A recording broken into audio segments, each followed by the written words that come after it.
Today is Saturday, May 14th, 2022. My name is Adrian Sebro, and I'm interviewing Hershall Shelley for the Commemoration and Contextualization Initiative. We're on the University of Texas Austin campus in the Moody College of Communication studios. So thank you, Mr. Shelley, for agreeing to this interview. This interview is being recorded, and the unedited copy will be housed at the university. Please know that if there is anything you do not wish to discuss, I'll honor your wishes. If there are topics that you wish to discuss and I haven't discussed about them, please bring them up to me. Lastly, if we need to take a break, use to get water, just let me know. All right. So we're going to get started and kind of talking about your just livelihood growing up. Right. Let's start with like growing up. We mentioned being born in Tulsa, but largely kind of raised in Dallas area. So tell me a little bit about your childhood and your family. Well, my childhood was, I would think, probably normal for the time. Mm-hmm. I was the last of children of three, and I grew up in Dallas. I attended N.W. Harley Elementary School, very active, playing softball. Wasn't into too much golf then, but just going first, second, third, fourth, and fifth grade, sixth grade, seventh grade there at Harley. I thought I was well-liked by the students. I was well-liked by the teachers, although I had to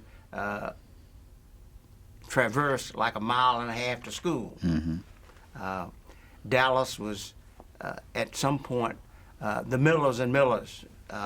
They were a big family there back in 1883, and they brought my people from South Carolina with them. That was the Millers and Millers, and they gave my people like 8 acres of land, which was a mile and a half away from the nearest school, but that was what it was. Okay. All right. Along with that, you mentioned something about your schooling. How did your parents or family feel about the role of education? Well, my dad only had an 8th grade education. He had gone to J.P. Stark's, which was on the north side of Dallas.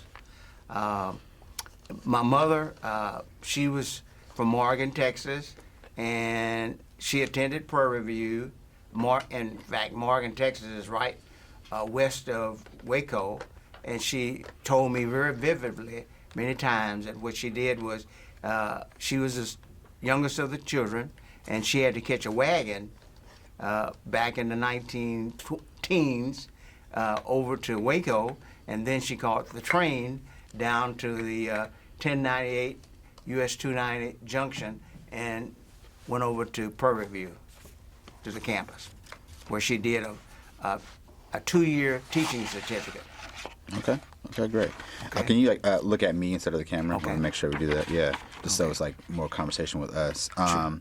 So great story, and I love to hear that. Just the role of how families' movement, what they had to do to make it, right? So a little bit about your high school. Tell me about your high school experience. You mentioned elementary school, but what about high school? Okay, high school, it was broken up into 2 parts. Uh-huh. One, they did not have a black high school over in my side of town. So we had to go to James Madison, which is like 15 miles from where we live. Okay. And so I spent my 9th and 10th grade year over there at James Madison, and then by that time they had, which was close to Fair Park, by that time they had completed the first black school in Oak Cliff, and that was FDR, Franklin Delano Roosevelt. Okay. Which is where I did my junior year and my senior year. Okay. So what about your upbringing made you want to, attend higher education? Oh, that's pretty easy. Mm. In my 9th and 10th grade year, there was a gentleman who ran a convenience store, Mm-hmm. and he gave me a job in the butcher shop, which helped me out financially. But also, he was sort of a mechanic himself. Mm-hmm. He repaired his own cars, and helped me come up with the first money for my car, and he told me how to repair it and so forth. Okay. So I immediately thought about mechanical engineering. Nice. Okay, and that was my first avenue, first inclination that I should probably pursue a degree in mechanical engineering. Okay, great. In your community growing up, what were like race relations like in your particular neighborhood and where you lived? How did you like see race relations play out? Okay, well, having grown up in Dallas, there was a north side of Dallas, which was the more affluent side, and that's where I'd say 98% of the whites lived. And then there was the south side of Dallas, which is where probably 50% of the people of color live. People of color meaning blacks and Hispanics. In fact, I lived across the alley from some Cantus, and they were very great people, and they would show us how to make tamales from hog heads and take the shuck of the corn and actually wrap it in there. So there was a diversity between North and South, and you understood that, and you lived within those confines. Okay, in the same lines of race relations and education, did you know or recall or hear about the Heman, Sweat, and Painter case before you came to UT? No, I had not. I had my school teachers did talk about some things that had happened in Dallas, some riots. We talked about the Tulsa massacre of 1921 in our history classes, but there wasn't a lot of black and white conversation going on at that time in elementary school or high school. And so I did not have a lot of that. I didn't know about Heman Sweat until I got down here at the University of Texas. So you mentioned the Tulsa riots, right? In 1921, I believe. Yes. I know you had some actually, being born in Tulsa, only being there, I believe, 6 months, you said, but having family there. Do you know of any of your family members being a part of or living through the Tulsa riots? Yes. As I told you, my mom was born in Morgan, but her 4 brothers actually hoboed on the Southern Pacific up to Fort Worth, Oklahoma City, Tulsa, and then Indianapolis. Okay. And my uncle, he stopped off in Tulsa, but now his figure was he was about 6'3", very light complexion, the cauliflower ears. So when they were having the race riots, just before that, he had gone down. He was working at this hotel, and he had gone down to the bank and said, "I need to borrow some money. I want to buy this hotel." And the story I heard was the assistant banker said, "Oh, Mr. Small, how much money do you need?" He said about $60,000, and because of his complexion and looking like them, he automatically got the $60,000. And when the race riots happened in 1921, the story I heard from, not from him, but from other sisters and brothers, was that they had that 1 square mile, what they call black Tulsa. It was a square mile, all dentists, black dentists, all professional people, doctors, lawyers, and so forth. But they came by the small hotel, and they knew Mr. Small, he looked white, and so therefore they didn't charge his place. Wow. Out of that whole square mile. Wow. Yeah, that's the story that I've been told. Yeah. Okay. All right. We're going to move on a bit forward, kind of like post what's happening after you leave. So after you leave Dallas, your first educational route, where's the first school you ended up at? Okay. For your college? My first educational route after I left Dallas, well, it was sort of 2 parts. First, when I graduated Roosevelt in '64, I had first gone to the university. It was called Arlington State at that time, college. now it's the University of Texas at Arlington. Okay. So I went there for 1 semester, and I found it very difficult to commute 20 miles a day back and forth. And so after that semester, I had talked to some of my friends that had gone to Roosevelt and Madison that had gone to Prairie View, and they said, well, you ought to try going down to Prairie View. So one morning, I got up at 3 o'clock in the morning, drove my old 54 Ford down to the admissions office, and went in, and I said, what do I need? They said, do you have a transcript? No, I didn't bring one back. That's all right. Do you have an AT score? I said, I took it at SMU, but I don't have it with me. They said, where'd you get that? Just sign right here, and you enroll. All right. Okay.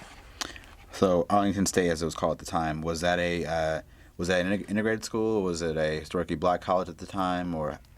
It was probably 98% white Okay. and 2% black. Okay. So at that time. black folks were allowed to go Yes, to school right. there at the time. Okay. Great. And from Prairie View, what was your experience like there in getting your did you get your bachelor's degree at Prairie View? Yes, What was your bachelor's in mechanical engineering. What was your experience like there as an undergraduate at Prairie View? Well, it was a unique experience, more like at home or at Roosevelt. Had predominantly Afro-American teachers, had a few Indian students, a few Indian instructors and so forth, and a few Indian students who attended, but predominantly it was black. Okay. And you felt like you were at home. Beautiful. Love to hear that. Okay. So with that, I know you from Prairie View. What all degrees did you get at Prairie View? Your bachelor's in mechanical engineering, right? Bachelor's in mechanical engineering in 1969. Okay. And what was your next step in education from there? In education, I had gone to SMU in Dallas, and I entered there in the August of '69, and for a year and a half, I worked on my master's in mechanical engineering and received that. Okay. And so, what was your route to getting to University of Texas Austin from there? Okay.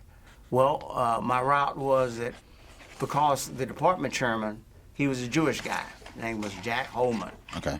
He said, I want you to stay here and finish up your doctorate. And I said, well, my funds are a little tight, and I think if I go and work for a year or two, I'll be better off. Okay. And he said, okay. And so then I called around. I had an offer from General Electric up in New York, and also I talked to some of the faculty members down at Prairie View. In fact, A.I. Thomas, President A.I. Thomas, he knew me from my days down at Prairie View, and he said, well, come on, we'll give you a job. And so I went down there and stayed 12 years. Okay. So while at UT, while working on your advanced degree at UT, what kept your interest in mechanical engineering throughout your educational term? Well, I thought that there were a lot of people of color that would get some advantage, get some resource out of me having gone through mechanical engineering, and it was something that I can give back to the community. I didn't know of any mechanical engineers in Dallas, and I was beginning to know a few down at Prairie View. Okay. So before coming to UT Austin, what did you know about it, or did you know of any reputation about Austin at all? Like, what have you known about Austin before attending here? Yes, I had a small introduction to Phil Smith. He was a guy from Stanford, just got his PhD, and he was Jewish. He had come and worked at Prairie View the last 2 years I was there. So I had a slight exposure to what was going on at other campuses like Stanford, Oklahoma State, and some others. And I decided, actually Phil Smith, I was up here one summer before '73, and I was working with IBM. And I had lunch with him on this campus, and he said, do you want to go to UT? I said, why not? He said, well, you know what I have to do, don't you? I said, no, what do you have to do? He said, I have to go up to the graduate dean's office and sit on his desk for all day long to get you in here. And it sounded like a joke at the time, but he was really serious. Did you have was like family and folks supportive of you coming to UT? Sure. Well, President Thomas down at Prairie View, he was an Oklahoma State graduate, and he had talked to me before. He said, when I was going to Oklahoma State, it was tough from Louisiana, and if I hadn't had a good department chair who said, you could make it, he said, I never would have made it. Okay. And so that was really my support mechanism. But two, the reason why I came to the University of Texas, and he said, well, we'll give you a faculty leave and give you some monies. So I had some monies to come up here. How was graduate school life in Austin while you were here? There was only one other African American that I saw in engineering program, full time. That was a Dr. Trent Montgomery, who later became the dean at Southern and the dean at A&M. Other than that, I saw a few in education, I saw a few in music, but not in the technical areas. So we may have had 100 students total, but half of those were going part-time. There was a guy by the name of Robeson from IBM. He was working full-time at IBM, and he was taking classes, one class Monday, Wednesday, Friday at a particular time. But those are the only exposures that I had to Afro-Americans at that time. Okay. So during that degree, what was it like living in Austin, the city, and where did you live? Okay. I lived north, Rhineley, up by Capitol Plaza, which is about 5 miles north of the University of Texas, and I would drive. But by that time, I had my family, so I'd have to get up in the morning, dress the kids. I'd bring them to the St. Lutherans church down there, drop them off, and the wife, she was working over at Del Valley, and then in the afternoons I'd stay, and she'd come by at 4 or 5 o'clock and pick them up and bring them home. So that was a general a routine every week. So being on campus, going through these classes, being of the one African American in mechanical engineering, you said said the other one was an electrical, I believe, right? So what do you think your professors' expectations were of you as that kind of one African American student? Do you think that you were treated any differently, or what do you think about that? Well, initially I thought, I was one of the group for the first semester, and I thought I was doing quite well until there was an episode that happened that changed the whole complexion of who I was and how I was progressing here. They knew that Phil Smith was one of the guys who had encouraged me to come here. And first semester I did fairly well, but then there was a second semester where I didn't do quite as well, and then from then on, it was kind of a downhill struggle. There were no African Americans on the staff. There were no Mexicans on the engineering staff. It was all white at the top. I mean, it was, and these guys were not, they were from some big schools, the University of Michigan, Stanford, Berkeley, and so forth, and you would have thought it was not the same environment that I got at SMU. And meaning that the public guys from public universities taught you a little differently from what the private schools. I think the private schools were a little more open to you than the public universities at the high levels. Okay. You mentioned by this time, while you're at UT, you had your family ready, right? Right. What was your living situation? Were y'all in an apartment, a house? Apartment. Apartment. Okay. And did you work while attending for your master's? Were you working as well? No, I had a R.C. Baker fellowship. Okay.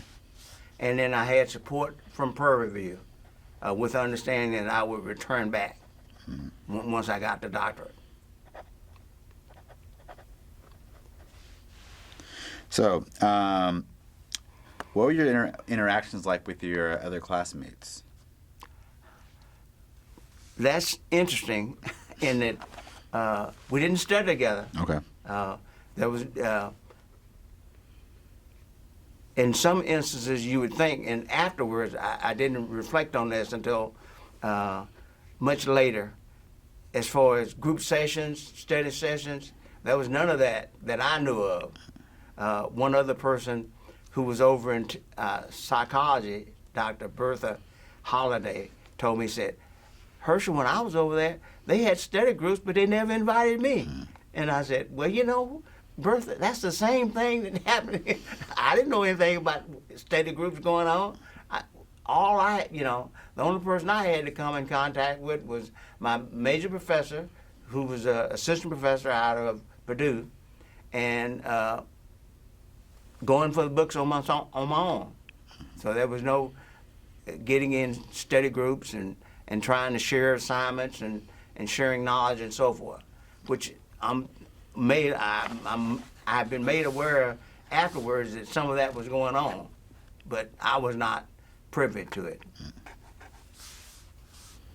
So, although you did have, I know as far as the classmates, there wasn't really a connection there other than being in the same class.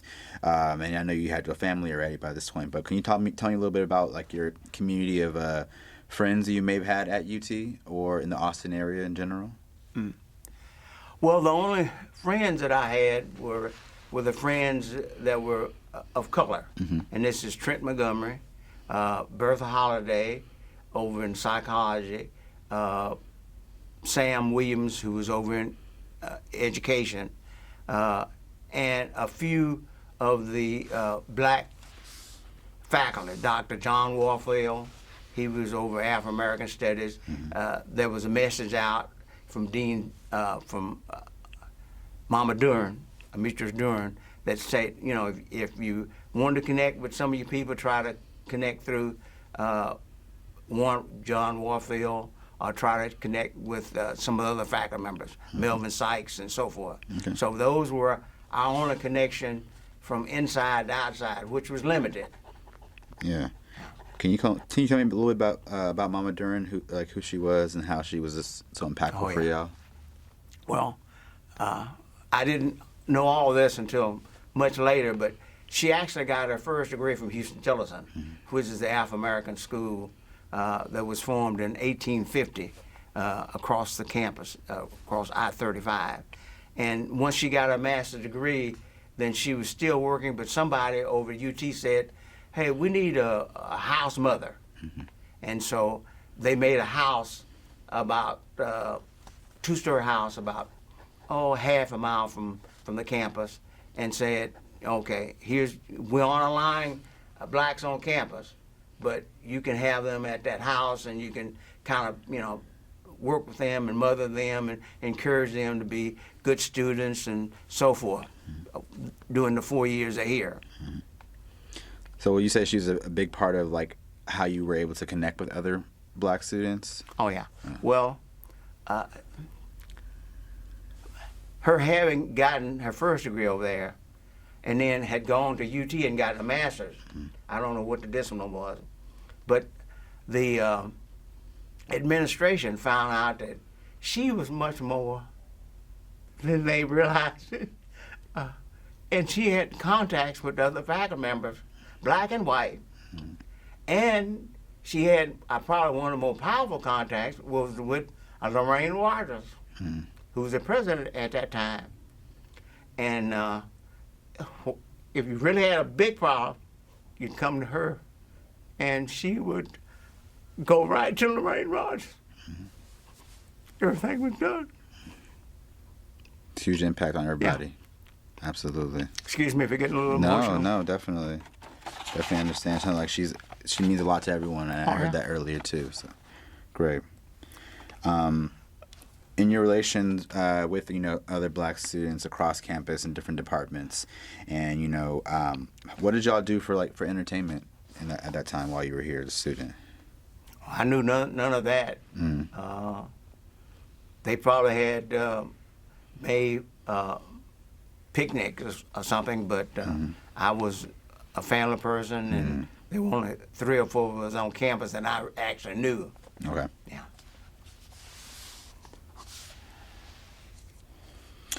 What do you think the spaces where you felt most welcomed at UT Austin, or in Austin in general? Where did you feel like most welcome or most comfortable? On the east side of town, which is predominantly where blacks and browns lived. They had a few barbecue places. They had a theater place, and that was about the size of it. Now, I was told, which I didn't know anything about this, Bill Lyons was saying that they had riots over on Guadalupe, which is what they call the drag now, but my level of avenue was from home to the campus to the library and then back home. You're working, yeah. Yeah. Okay. I was trying to stay focused. I understand. In our earlier interview, you talked about your time at was once St. Augustine, now it's St. Austin, the church, right? It was once St. Augustine Church, but now it's St. Austin. Yes. Yes. So, what was the role of the church during your time here at UT? Well, and then we would attend church, which was across the street on Guadalupe, 2600 Guadalupe. So Sunday you'd have church over there, and Ash Wednesday, Easter, Christmas. How long you been part of this church now? Been part of the church since 1985, but I had gone to the Catholic Church at the Newman Center down at Prairie View. I think you said to you and your wife were married there as well? Yes. Okay. Were there any particular spaces, we talked about, spaces you felt most included or welcomed. Were there certain spaces that you felt like, you weren't welcomed or excluded from while you was here?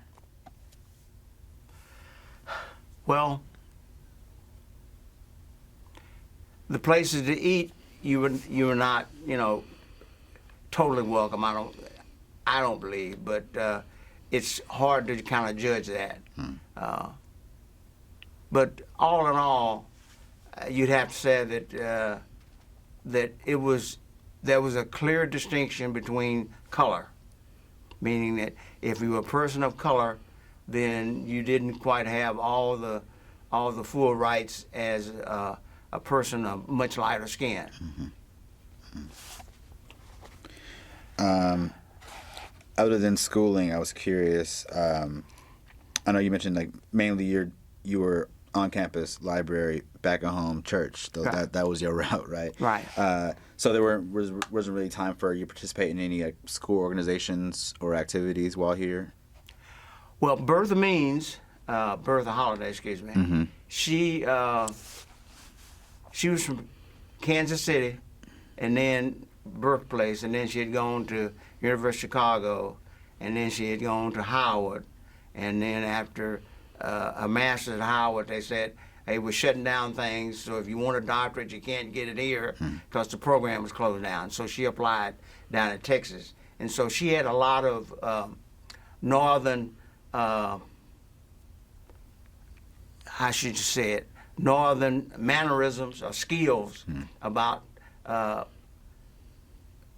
should you say it, civil rights activism. Okay, she was along that line. So when she got down here and I saw her, she said, well, they have a black graduate student association. We need to have one on campus.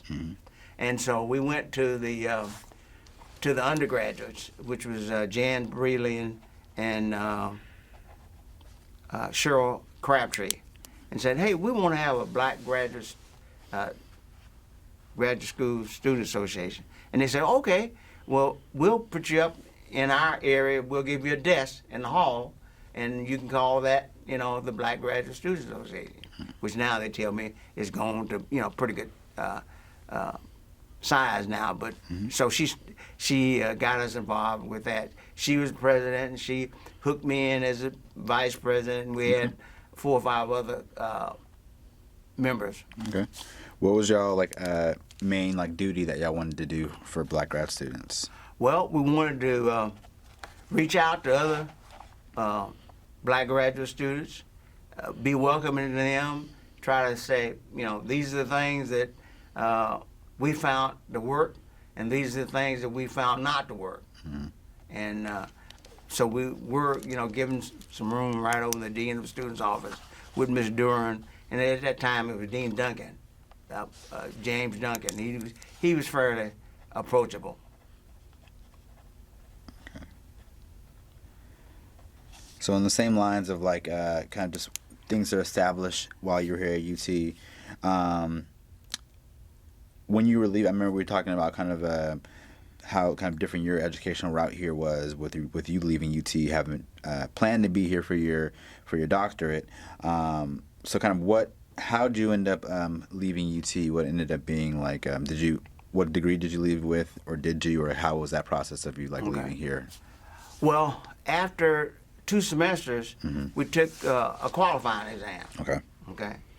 I took the qualifying exam with 3 other people, and somehow my numbers came up less than their numbers, and so I didn't make the numbers. And so they said, well, maybe you ought to go over to education. And so I said, well, okay. And I went over to education, and actually this is when I met Sam Williams and Bertha Holiday and so forth. So I was up over there, and I took the foreign language exam and so forth, because I hadn't given up on engineering. That's what I had to be in order to work down at Prairie View. So after I spent a semester, maybe a year and a half, a semester in the summer over at education, then I was up talking to Ms. Duran one day, and she said, well, if you're not satisfied with your score, you need to go up and talk to the dean of graduate students, which was Irv Lieb at the time, he's a Jewish guy. And I went up there, and I told him my situation. He said, well, what you have to do is you have to write a letter to me so we can get an opinion from John Hill, who was the Attorney General at the time. So I did. And sure enough, about a semester and a half later, he had asked some information, and it was about student records, whether or not PhD exams were available to students if they were a part of student records. If they were a part of student records, then they were accessible to me. And so came back, and he said yes. And so the dean of Garner and Dean Grayo, so I was told, were at some dean meetings in Texas, and they slept in the same room. They had 2 beds at this dean meeting, and they talked. This is what Dean Grayo told me. Hey, my guy's having a problem up there. And so Dean Garner said, yeah, I'm gonna bring him over from education, because he had the GRE score. He hadn't flunked out anything. So we're gonna bring him over into the environmental area and give him, let him write his dissertation and come on back. And so that's what I started to do. But as it turns out, I did some coursework, passed the qualifying exams in civil engineering, and did the defense. And they told me the summer of '77, okay, you're done. You ready to go back to Prairie View? So I went back to Prairie View, and then a month or so later, I said, well, where's my dissertation? They said, well, Gus Frew died. He was a major advisor. And he had your paper. He was supposed to carry the copies up to the graduate school. Well, what happened? So then I talked to my advisor, Hal Cooper. He said, well, Frew carried them up there, but I don't know where they are. And so I finally called the graduate dean. He said, well,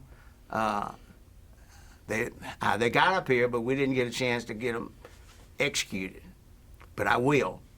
And so after that, I thought everything was done. Right. But, you know, that went into a semester or so. But after some time had gone by, then Frew died, Hal Cooper left, and I was stuck with somebody sent me a diploma with a master's degree. I didn't enroll. I had a master's degree from SMU. Yeah. I'm supposed to have a doctorate. So anyway, but it never happened. And then the dean of engineering of here said, "Well, too much time has passed, so you really can't take an action, you know, because it's been more than 6 months." So I just, you know, well, what could I do? I talked to Larry Faulkner in the 80s. He was the president. He was a SMU graduate in chemistry. I thought by connecting with him that would open up a thing or two. Well, he said, nah, it's been too many years, you know. The law just won't help you out. Statute of limitations passed on that. And then, but when George Floyd died, then the president, in his infinite wisdom, decided that if there's anybody out there with issues, then they need to bring them up, which is what they talked about earlier. And so I brought mine up, and I've talked to the new department head. He looked at my dissertation. He said, "It looks okay to me."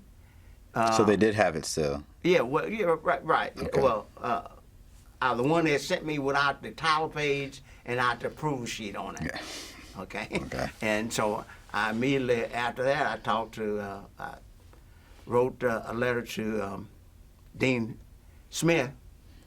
I said, "Here's the deal. You know, this is what all happened, and where's the hang-up?" And he said, "Well, your dissertation should have said approved by a supervisor committee, but it has just approved by. The signature is all right, but you know, so there's a format problem to him, not with the undergrad, not with the department level, but with the dean of graduate students." He said, "The format is not the same." I said, "Well, has it ever?" I said, "That's what they told me to use. That's what Dean Gallarna and Dean Grail had said when they met and said, this is what you got to do." They said, use Dr. Delco's, who's an outstanding person in the area, first person on PhD to get his from zoology, and then also Irv Perry, who's the library is named after.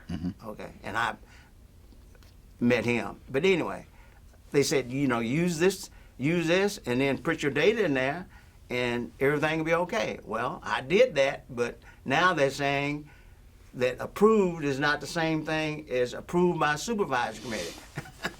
And so I'm locked into a circle. I've contacted the Department of Education in Dallas. They say, we're looking at it, but you know, nobody wants to fight the big dog. You know, they have 300 attorneys. But now the Department of Education has 300 attorneys, but they'll tell you, we do not represent you. We will not be your attorney. We will not be the University of Texas attorney. We'll try to investigate, and then you got to use that to try to get to the next level, and that's where I am.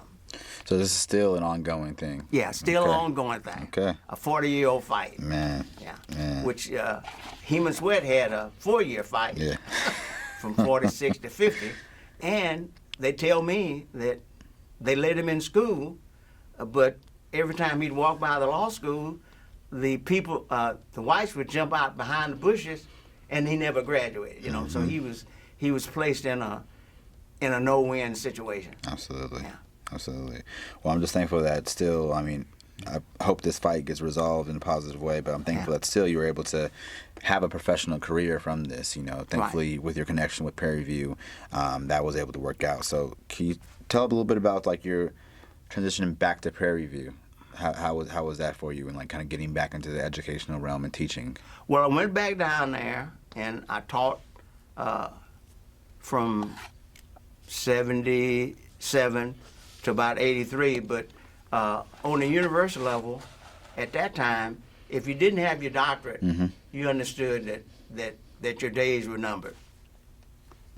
You know, in fact, they had 113 people who had worked down there longer than 7 years, and the way it worked then, that if you didn't get tenure and your name didn't go up to the board, the Texas A&M Board in College Station, to be non-tenured, then you got de facto tenure. So they gave you tenure, but you're not going to get a department role position. You're not going to get a VP position. You're not going to get a president position. You're not going to get a directorship position if you don't have the terminal degree.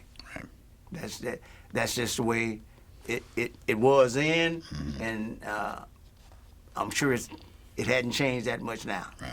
If I can get my paperwork together, I've talked to the lady dean down there, Pamela Holland. She said, "You get your paperwork together, you know, we can work with you. You can't get your paperwork together, then it would be a losing situation for us." Right.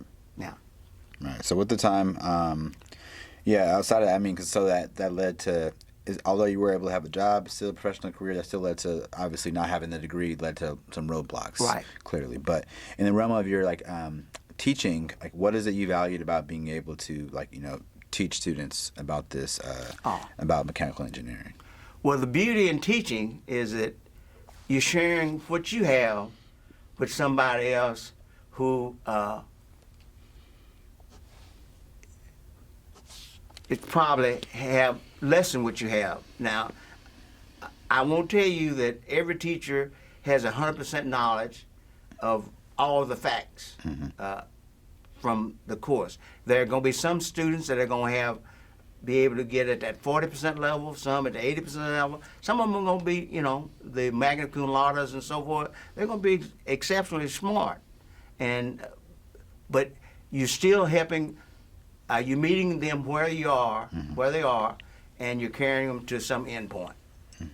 And that's the beauty in teaching. And just like when I worked at Houston-Tillotson across the campus at the Methodist School, I've talked to students since that time, and they're working at IBM and different places, and they say, "Well, you need a job, apply here." Students will help you just like you help them. It's a 360 degree circle. Sometimes you don't realize it at that point, right. And sometimes the students don't realize it at the juncture they are, but it's there. Right. So tell me a little bit about also, you were able to, I believe from Prairie View, you also worked at Houston-Tillotson, right? And you said you were you the chair there? Or? Yes, okay. I was the chair of computer science. But when I saw the writing on the wall down at Prairie View in 1983, right. Then I left. Got a job with Dell Computer here in Austin. Okay. Now they're Dell Technologies, and worked 11 years. What'd they have you do at Dell? On a sundry of things. No one person, at least if you were a normal person. Now, if you were a manager, maybe you only had one role, one or two. But if you were the common employee, Michael Dell had you doing 4 to 6 jobs. You may be doing development 6 months, and then you may do quality next 6 months, and you may do manufacturing, and you may do regulatory. Okay, but ultimately, what he was grooming his whole staff, whole employees for, is in the event that they needed you to work in some other capacity, that you were already pretty much trained to some extent. How'd you like that, bouncing around different fields? Well, it was okay. It was a challenge, but that's part of growing up. You have to accept the challenge and move on. Did you have a favorite of the different phases that you worked through at Dell? Oh, I like development. Because development to me was kind of at the forefront. What's coming down, whether or not you're dealing with phase 1 processes, phase 2, phase 3, and memory. If it's 4 bits, 8 bits, 6 bits, 32 bits, all the way up to 512 and so forth. It's a learning curve, and it's a motivating curve that makes you want to do better, and it gives you the opportunity to better, Nice. to do better. Okay. Okay. From you also mentioned from Dell. Where'd you go to next? I worked at Amazon. Okay. Okay. What they down in have- San Marcos. What they have you do at Amazon? I was doing IT work, and also I worked in safety, and I worked in security safety, and so those are my 2 primary jobs down there. But by that time, I was later in life, and Jeff Bezos. Anyway, most of the managers was in 30 to 35 years of age. You didn't find managers 50 years old. Okay, so that was just the way things were laid out. Where do you? I also mentioned that as of the past 2 years, you also did work with the census. Is that Yeah, correct? Census can you explain a Bureau. little bit about that? What they had you do for the Census Bureau? Well, I was a field supervisor, and that was with 15 to 20 people under me, taking census, and I also did about 6 months with IT work with them. And since then, I'm working with the city of Austin. Okay. What are you doing with City of Austin? At the city of Austin, I'm in security. Okay. Our most recent thing is they had a naturalization people who are immigrants who have been over here 7 years and who've applied for citizenship. Then they come to the different locations. In this particular case, they came to the Daniel Ruiz branch, and they, have their swearing-in ceremonies. But security has to monitor the flow of what's coming in, what's going out, how it's coming in, how it's coming out, making sure that that all things are like they should be, and nothing is getting crazy. Now, Just we'll talk a little bit about so all in all, education-wise and teaching-wise, how many years did you work in education? the 12 at Prairie Review, and the 7 at Houston Tilson. That's about 19. Okay, about 19, And I 20. did about that many out in industry. Okay, great. So definitely like half and half, like both education and industry Industry, sides. yeah. All right. Also, one thing we didn't mention. Also, we mentioned talking about what you did for fun. You didn't mention golfing, right? Is one of your big hobbies, right? Right. Loving the golf. Yeah. When did you start to pick that up? Well, my dad used to play golf Okay. in Dallas because the Miller's plantation was about, the Miller. They bought 1,600 acres from the banks of the Trinity River out to the VA hospital on Route 12 in Dallas, and there's a golf course out there, and it was close to the house. And my dad would play golf, and he'd come home, and we'd take his golf clubs and balls and beat them up. And on the weekends, you had a place where you could go to caddy and pick up, $10 so you could pay your expenses the next week. Yeah, and so that's how I got introduced to golf. And I played on the golf team at Roosevelt, and I played on the golf team down at Prairie View. Okay. And I was the golf coach over at Houston Tilson. So it's a lifetime sport. Basketball, football. You can say it's a lifetime, but it's not a lifetime where you're gonna participate. You're just gonna 3, 5, 10 years maybe max, and then you're broken up. You can play it on a very limited scale, but golf up until you're 65, 70, you can get out there and hit the ball and be fairly active at it. And it's a good way of keeping the body better in better condition. And you still getting out there when you can? For now? Are you still getting out there when you can? Yes, I played two Thursdays ago. Okay. They, although I'm not at Houston Tilson anymore, but one of their primary ways of gaining a little money is by having different activities. Private schools, other than now, Harvard has big money because they get big money from their prior alumni, almost $40 billion. Right. University of Texas has big money from oil and gas, 30-something billion dollars.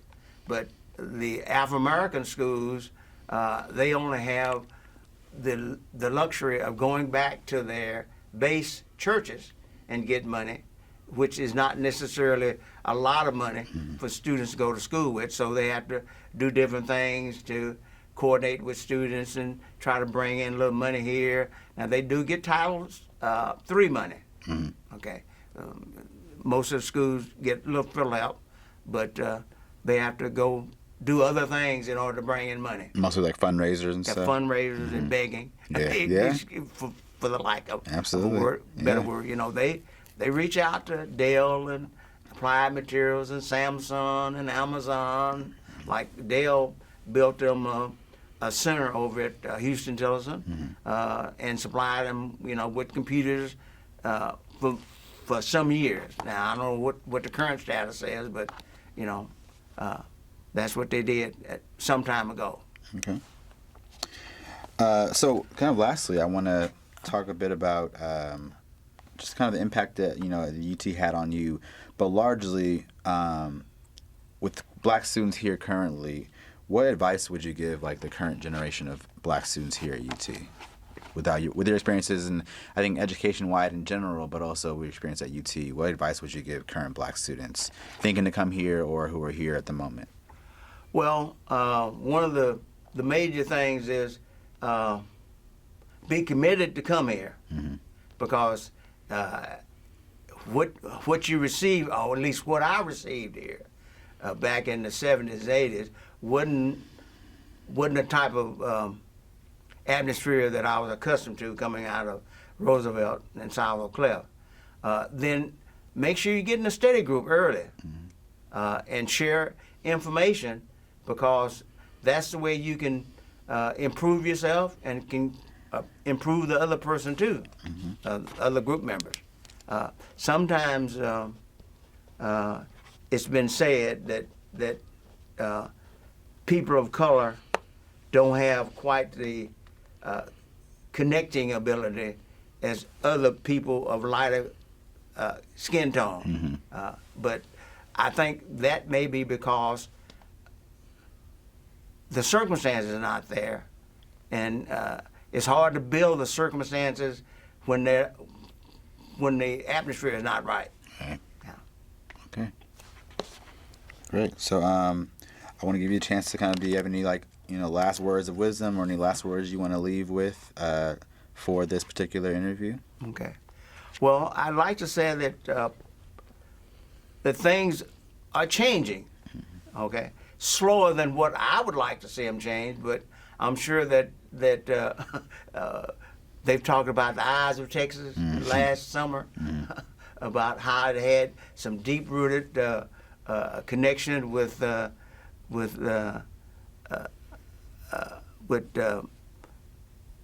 guess black and white Slaves, runaway slave stuff. Yeah. Uncle Toming and so forth and so forth. And it's clear that from the administration on down is if somebody from the governor's office or somebody from Westlake doesn't like the way things are happening, you know, they can get a whole lot more reaction than people on the west side, east side, excuse me. I say. So that's here, but that's changing too, because as we live, we're commingling more, and it's just a matter of time. In 1,000 years, your kids won't look like they are today, or at least the kids 1,000 years today. There'll be more uniform, more consistency, and then maybe the color of their skin won't be the main barrier that they have in the door being open for them. Okay. Yeah. All right. Yeah. Thank you very much. Okay. I think that's pretty much it. We good? All right. Can we take a little break? And No, I think that's everything. oh, that's everything. Yeah, we got okay, through we it. went through it, huh? We went through Yeah. it. It was smooth. I apologize for getting a little misty. Oh no, no. Okay. We want you be real. Yeah. You Okay. be real. Yeah.